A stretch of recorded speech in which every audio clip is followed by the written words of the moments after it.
للہ رب العالمین۔ آئیے ہم اور آپ سب سے پہلے والہانہ و رفتگی، قلبی، شائستگی اور شگفتگی کے ساتھ اپنے اور ساری کائنات کے مرکز عقیدت پیغمبر اعظم جناب محمد مصطفیٰ محمد مصطفیٰ روحی خدا صلی اللہ تعالی علیہ وسلم کی بارگاہ میں نہایت ادب و احترام کے ساتھ ہدیہ درود پاک پیش کریں۔ اللہم صلی علی سیدنا مولانا محمد وآلہ وسلم، صلو علیہ صلاۃ و سلام علیک یا رسول اللہ، صلاۃ و سلام علیک یا حبیب اللہ۔ حاضرین محفل، آج آپ کے دیار محبت میں اس شہر کے اندر میری پہلی آمد ہے، اور خوشی کی بات یہ ہے کہ جس رسول کا تذکرہ کرنے کے لیے ہم اور آپ یہاں پر اکٹھا ہوئے اور جشن عید میلاد النبی صلی اللہ علیہ وسلم کا یہ پروگرام آپ نے رکھا، کامیابی کی دلیل یہ ہے کہ اسی رسول کی آل اولاد آل رسول ہمارے اسٹیج پر موجود ہیں، اور جس اسٹیج پر آل رسول موجود ہوں تو یہ بہت بڑی کامیابی کی دلیل ہے۔ بہرکیف وقت کو مد نظر رکھتے ہوئے میں اس آیت مقدسہ کے متعلق آپ سے کچھ گفتگو کرنا چاہتا ہوں۔ میں چاہتا ہوں کہ وہ بات آپ کے سامنے پیش کر دوں جس کو آج گلی گلی، کوچا کوچا، شہر شہر، ڈگر ڈگر، نگر نگر کہہ کر کے یہ ثابت کیا جا رہا ہے کہ اللہ تبارک تعالیٰ نے اپنے رسول کو کچھ بھی عطا نہیں کیا معاذ اللہ۔ تو اس بات کو میں توڑنے کے لیے قرآن و حدیث کی روشنی میں کچھ ایسے دلائل پیش کر دوں جس سے یہ ثابت ہو جائے کہ اللہ بھی نور ہے اور اس کے رسول بھی نور علی نور ہیں۔ یہ آپ کانوں سے سنتے گئے، سنتے رہے، بچے بھی سن رہے، بزرگ بھی سن رہے، سبھی سن رہے۔ کیا بات کہ رسول کو معاذ اللہ رب العالمین کوئی پاور نہیں ہے، لیکن ہمارا یہ عقیدہ ہمیشہ سے رہا اور ہمیشہ رہے گا کہ اللہ تبارک تعالیٰ نے اپنے رسول کو بے شمار فضائل و مناقب عطا فرمائے ہیں اور بے شمار رسول کو دولتیں عطا فرمائے ہیں، اللہ نے عطا فرمایا۔ اسی پر سیدی سرکار اعلیٰ حضرت امام احمد رضا فاضل بریلوی نے یہ ثابت کر دیا اور کہہ دیا ہے کہ کون دیتا ہے دینے کو منہ چاہیے، کون دیتا ہے دینے کو منہ چاہیے، دینے والا ہے سچا ہمارا نبی، دینے والا ہے سچا ہمارا نبی۔ ہمیں کھانا مل رہا، پانی مل رہا، روزی مل رہی، رزق مل رہا، یہ ہمیں ڈائریکٹ نہیں مل رہا، یہ اللہ سب اپنے رسول کو عطا کرتا ہے اور رسول اپنے امتیوں کو بانٹ بانٹ۔ اسی لیے سرکار اعلیٰ حضرت نے تحریر فرما دیا کہ تم کہتے ہو نبی کو کچھ نہیں ملتا اور نبی کچھ نہیں دیتے، لیکن میں یہ کہتا ہوں کہ سچی بات دکھاتے یہ ہیں، سیدھی راہ دکھاتے یہ ہیں، ہلتی نیوے جماتے یہ ہیں، ٹوٹی آس بڑھاتے یہ ہیں، رب ہے موتی یہ ہیں قاسم، رب ہے موتی یہ ہیں قاسم، رزق اس کا ہے کھلاتے یہ ہیں، ٹھنڈا ٹھنڈا میٹھا میٹھا پیتے ہم ہیں، کھلاتے یہ ہیں، ٹھنڈا ٹھنڈا میٹھا میٹھا پیتے ہم ہیں، کھلاتے یہ ہیں، اور انا آتینا کل کوثر ساری کثرت پاتے یہ ہیں، کثر دنا تک کس کی رسائی جاتے یہ ہیں، آتے یہ ہیں، ہیں قبر میں بندوں کو تھپک کر میٹھی نیند سلاتے یہ ہیں، میٹھی نیند سلاتے یہ ہیں، اور فرماتے ہیں ان کے ہاتھ میں ہر گھڑی ہے، مالک کل کہلاتے یہ ہیں۔ اللہ اکبر، نبی کے ہاتھ میں ہر کنجی ہے۔ اب کنجی کا معاملہ تو عجیب ہوتا ہے، آپ موٹر سائیکل سے یہاں پر آئے ہیں، آپ ماروتی سے یہاں پر آئے ہیں، آپ گاڑیاں چلاتے رہتے ہیں تو گاڑی کی چابی آپ کے ہاتھ میں ہوا کرتی ہے، مکان کی چابی آپ کے ہاتھ میں ہوا کرتی ہے، دکان کی چابی آپ کے ہاتھ میں ہوا کرتی ہے، اور یہ بات ثابت ہو چکی ہے کہ جس کے ہاتھ میں چابی ہوتی ہے وہ اپنی دکان کا مالک ہوتا ہے، وہ اپنے مکان کا مالک ہوتا ہے، وہ اپنے گھر کا مالک ہوتا ہے، وہ اپنی گاڑی کا مالک ہوتا ہے، وہ اپنے بچوں کا مالک ہوتا ہے۔ پتہ یہ چلا کہ جس کے ہاتھ میں کنجی ہوتی ہے وہ مالک و مختار ہوا کرتا ہے۔ یہ تو رہی آپ کی ملکیت، یہ تو رہی آپ کی چابی کا معاملہ، مگر ہم یہ بھی دیکھتے ہیں کہ کبھی کبھی وہ چابی آپ اپنے بچے کو دے دیتے ہیں، اے بیٹا یہ چابی لے لو، میری گاڑی تم لے کر کے جا سکتے ہو، تم مکان میں داخل ہو سکتے ہو، تم مکان میں آ سکتے ہو، تم مکان سے جا سکتے ہو۔ پتہ یہ چلا جب تک آپ کے ہاتھ میں چابی تھی آپ اپنے دکان کے مالک تھے، آپ اپنے گھر کے مکان کے مالک تھے، اور آپ نے وہ چابی اپنے بیٹے کو دے دی ہے یا اپنے پڑوسی کو دے دی ہے یا اپنے گھر والے کو دے دی ہے تو آپ کا پڑوسی بھی گھر کا مالک بن گیا ہے، جب چاہے آپ کے گھر میں داخل ہو سکتا ہے، جب چاہے آپ کے گھر میں نکل سکتا ہے، جب چاہے آپ کی گاڑی کو استعمال کر سکتا ہے۔ تو آپ بات سمجھ میں آ گئی کہ جس کے ہاتھ میں کنجی ہوتی ہے، جس کے ہاتھ میں چابی ہوتی ہے وہ مالک کو مختار ہوا کرتا ہے، وہ مجبور نہیں ہوتا ہے۔ آپ جب چاہیں تب گاڑی استعمال کر سکتے ہیں۔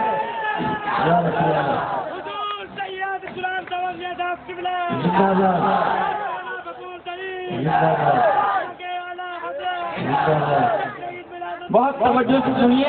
بہت توجہ سنیے، جب تک آپ کے ہاتھ میں چابی ہوتی ہے آپ دکان کے مالک ہو گئے، مکان کے مالک ہو گئے۔ یہی تو دعویٰ ہمارا ہے کہ جب تک ہمارے ہاتھ میں چابی رہی ہم دکان اور مکان اور اپنی گاڑی کو نہیں، ہماری آپ کی کنجیاں جب چاہیں تب مالک بن جائیں، یہ تو ہماری تمہاری حکومت رہی ہے۔ مگر آؤ میں آپ کو یہ ثابت کر دوں، اللہ تعالیٰ نے میرے رسول کو کون سی چابیاں عطا فرمائی ہے، میرے نبی کو کون سی کنجیاں عطا فرمائی ہے۔ آپ حیرت میں پڑ جاؤ گے، یہ دنیا کی چابیاں تو نبی کے دستے نبوت میں ہے ہی، لیکن نبی فرماتے ہیں سنو وَإِلَيَّ مَفَاتِيحُ الْجَنَّةِ وَيَوْمَ جنت میں داخل کر دیں گے، جس کو چاہیں گے جہنم میں داخل کر دیں گے۔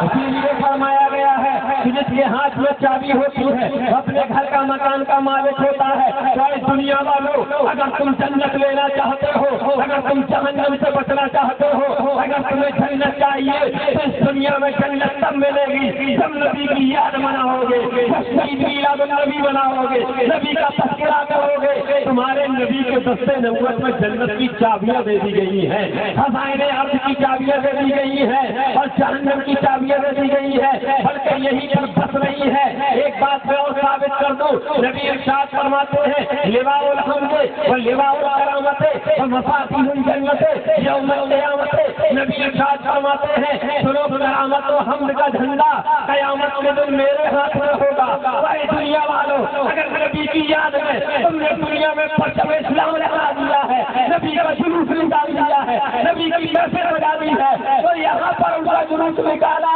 کل قیامت میں نبی کے جھنڈے کے نیچے نظر آؤ گے، نبی کے جھنڈے کے سائے میں رہو گے۔ اللہ اکبر، یہ بھی ثابت ہو گیا۔ اسی لیے اللہ تعالیٰ نے فرمایا تھا کہ ان کے ہاتھ میں ہر کنجی ہے، مالک کل کہلاتے یہ ہے، رب ہے موتی یہ ہے قاسم، رزق کا ہے کھلاتے یہ ہے، ٹھنڈا ٹھنڈا میٹھا میٹھا پیتے ہمیں پلاتے یہ ہے، کثر دنا تک کس کی رسائی جاتے یہ ہے آتے یہ ہے۔ اللہ اکبر، اب بات سمجھ میں آ گئی کہ جس کے ہاتھ میں چابی ہوتی ہے وہ مالک کو مختار ہوا کرتا ہے۔ اب میں آپ سے پوچھنا چاہتا ہوں، یہ میلاد شریف ہم نے منایا، یہ ذکر خیر ہم نے منایا، فوراً سوال پیدا ہو گیا کیا نبی اس محفل میں موجود ہے؟ کیا نبی اس مجلس میں حاضر ہے؟ کیا اس نبی اس محفل میں موجود ہے، کیا وہ میری تقریر سن رہے ہیں؟ کیا وہ شعراء کی نعتیں سن رہے ہیں؟ کیا نبی اس محفل میں حاضر ہے؟ تو میں آج کی بات نہیں کہہ رہا ہوں، آج سے کئی سال پہلے کی باتیں اٹھا کر کے دیکھ لیجیے، پھر سوال پیدا ہوتا ہے کیا یہ جشن میلاد النبی منانا جائز درست ہے یا نہیں ہے؟ تو آؤ میں آپ کو حوالہ دے دوں اور میری اس بات کو قید کر لینا۔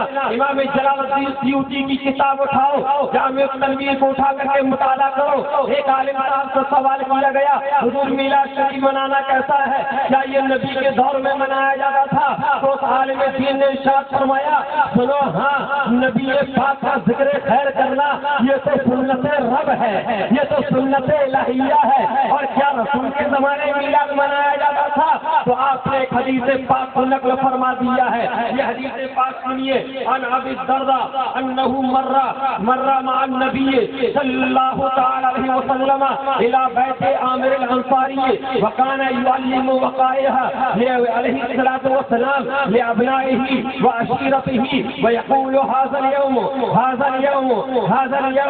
فقال عليه الصلوۃ والسلام ان اللہ تعالی علیک باب الرحمۃ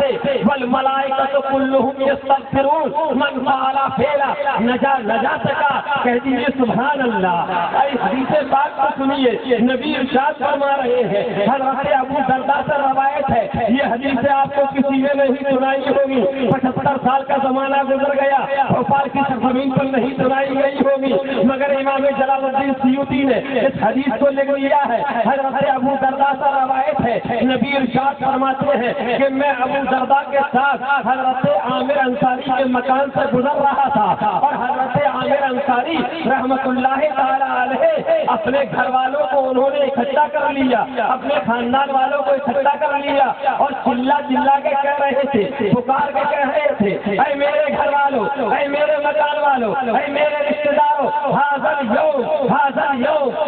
یوم، آج کا ہی دن وہ دن ہے جس دن میرے نبی کی پیدائش ہوئی ہے، میرے نبی کی ولادت ہوئی ہے۔ اے میرے گھر والوں، اس لیے تم محفل میلاد مناؤ، ذکر میلاد مناؤ، تم جشن میلاد مناؤ۔ آج کا دن وہ دن ہے کہ آج میرے نبی کی ولادت ہوئی ہے، میرے نبی کی پیدائش ہوئی ہے، میرے نبی کا جنم ہوا ہے۔ حضرت ابو انصاری چلا کے کہہ رہے تھے حاضر یوم۔ اچھا نبی وہاں سے گزرے، عامر انصاری یہ کہہ رہے تھے، حضرت ابو درداء ساتھ میں تھے، توجہ چاہوں گا، آپ چلا کے کہہ رہے تھے، تو نبی نے کیا کہا؟ نبی نے منع نہیں کیا کہ میلاد شریف بدعت ہے، میلاد شریف شرک ہے، میلاد شریف حرام ہے، بلکہ نبی کیا کہتے ہیں؟ اگر آپ اس جملے کو سن لو گے تو آپ کی روح خوش ہو جائے گی۔ نبی ارشاد فرماتے ہیں، اے عامر انصاری، حاضر یوم تم کہہ رہے ہو، آج ولادت کا دن ہے، میری پیدائش کا دن ہے، تو سن لو۔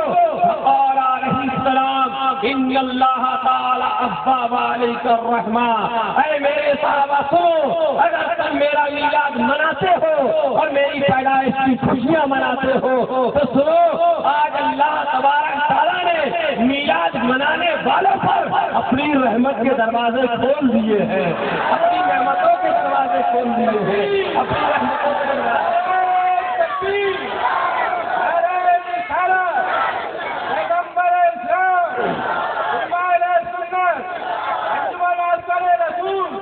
فرما دیا ہے کہ جو میرا میلاد مناتا ہے اس کے لیے اللہ تعالیٰ نے رحمت کے دروازے کھول دیے، اور یہی پر میرے نبی نے وقت نہیں کیا، بلکہ آگے ارشاد فرماتے ہیں والملائکۃ کلھم یستغفرون، جتنے بھی فرشتے ہیں، جتنے بھی معصوم فرشتے ہیں، جبریل امین سے لے کر کے جتنے بھی فرشتے ہیں، سارے کے سارے فرشتے میلاد شریف سننے والوں پر اور میلاد شریف کرانے والوں کے لیے دعائیں مغفرت کر رہے ہیں، دعائیں مغفرت کر رہے ہیں۔ اللہ اکبر، دعائیں مغفرت فرشتے کر رہے ہیں۔ اس کے بعد پھر نبی نے وقت نہیں کیا، آگے اور اپنے امتیوں کو فرما دیا، اے امتیوں سنو، خوش ہو جاؤ، من فعل فعلا نجا سکا، ارے جو شخص ایسے کام کرے گا، جو شخص میری میلاد کو سجائے گا، نجا۔ آپ نے دیکھا محفل میلاد کی یہ فضیلت، امتی اور نبی میں بہت بڑا فرق ہے۔ امتی ہے، نبی ہے۔